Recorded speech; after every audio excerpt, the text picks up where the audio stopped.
All right, anime fam. If you think reincarnation anime is just die, respawn, get OP, you're missing the good stuff.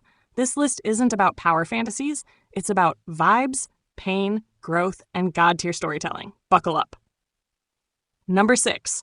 Mushoku Tensei Jobless Reincarnation. You think this is just another isekai power trip? Yeah, that's the lie. I'm gonna be honest with you, Mushoku Tensei feels uncomfortable on purpose, and that's exactly why it hits so hard. From episode 1, it doesn't sugarcoat anything. The reincarnation isn't treated like a reward. It's a second chance that the main character barely deserves. And the anime makes sure you feel that weight in every awkward silence, every bad decision, every moment of regret that just hangs in the air. The world building here? Absolutely illegal. The backgrounds feel lived in, like the dirt has history. Studio Bind went insane with the animation. Subtle facial expressions, natural body movement, and magic that feels heavy. Spells don't just flash, they rumble. The sound design makes magic feel like it's tearing through the atmosphere instead of politely existing. And the OST? Low, emotional, almost nostalgic. Like it's reminding you that time is passing whether you're ready or not. What really makes this anime special is how growth is portrayed, not montage growth. Painful, slow, embarrassing growth. Relationships feel messy and real. Characters leave. People change. Sometimes they don't come back. And when emotional moments hit, they don't explode. They sink in. Quietly. Uncomfortably. That's aura farming on a different level.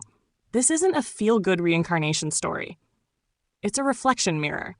If you've ever thought, man, if I could redo life, I'd do it better, this anime looks you dead in the eye and says, would you really?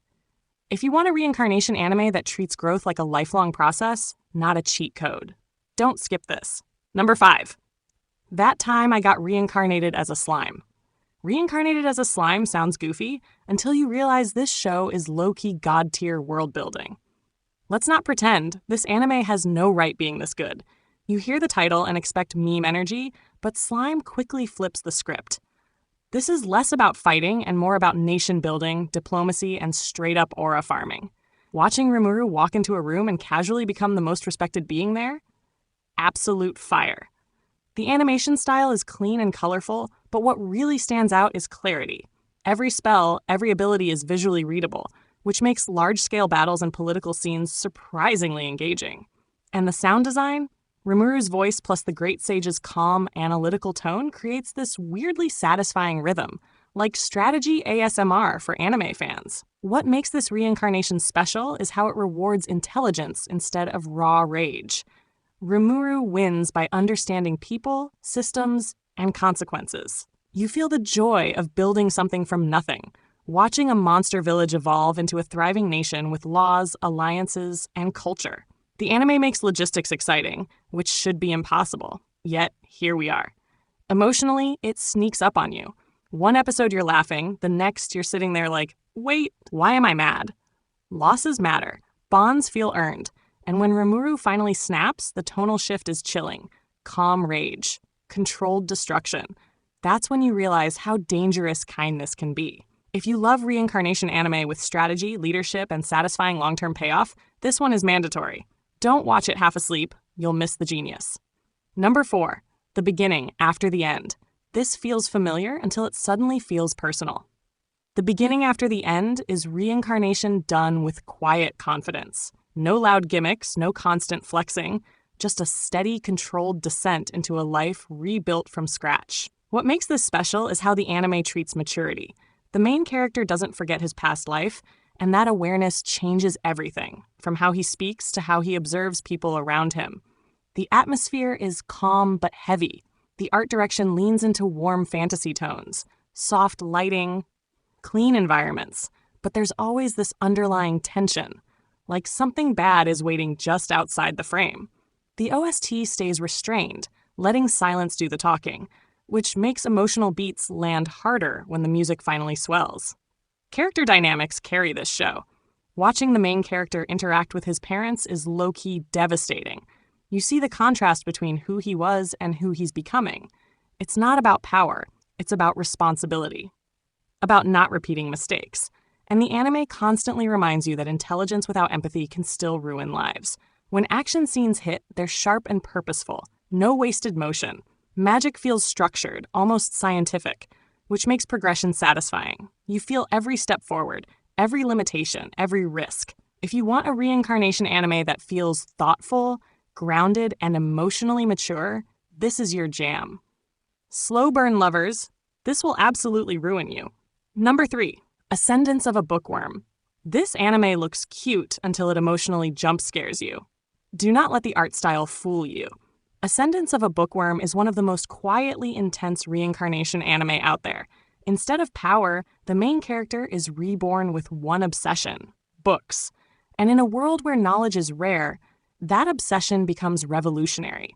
The pacing is deliberate, almost cozy, but beneath that calm surface is suffocating realism. Poverty, illness, class divides. They're not background details. They're obstacles that crush dreams. The animation leans into soft colors and gentle movement, which makes the harsh realities hit even harder. It's like being stabbed with a smile. Sound design is minimal, letting environmental noise and silence take center stage. And when the music does come in, it feels earned. Emotional moments don't shout, they whisper. What makes this reincarnation special is how small victories feel massive. Making paper, teaching literacy, preserving stories. Every step forward feels like changing the world inch by inch. The emotional weight builds slowly, and before you realize it, you're deeply invested.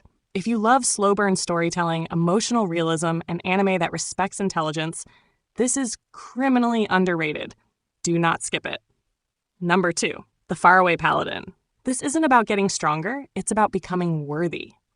The Far Away Paladin treats reincarnation like a sacred responsibility. From the start, the tone is solemn, almost reverent. The art direction uses muted colors and wide shots to emphasize isolation, making the world feel ancient and heavy with history. The OST leans into choir-like themes that make even quiet scenes feel spiritual. And the character dynamics? Beautiful. The parental figures feel earned, and their lessons carry emotional gravity. When the main character grows, it feels like honoring those who raised him. This anime hits different because it focuses on morality, faith, and legacy. Every decision feels weighted. Every oath matters. If you want a reincarnation anime with soul, reflection, and meaning, this one's for you. Number 1, ReZero starting life in another world. You thought dying was the end? Nah. Here, it's the punishment. ReZero is psychological warfare disguised as isekai. The reincarnation isn't empowering, it's traumatic. Every death strips the main character down further. The animation during breakdown scenes becomes chaotic, scratchy, almost unstable, perfectly mirroring his mental state. The sound design is oppressive, heartbeats, silence, screams that linger too long. And the OST, weaponized sadness. What makes this number 1 is emotional brutality. Growth hurts. Failure repeats, and hope feels fragile. This anime doesn't let you look away. If you want pure chaos, emotional damage, and zero handholding, this is the pinnacle. So, what did I underrate? What deserves number 1 instead? Which reincarnation anime changed you? Drop it in the comments, and let's argue like civilized degenerates. I'll see you there.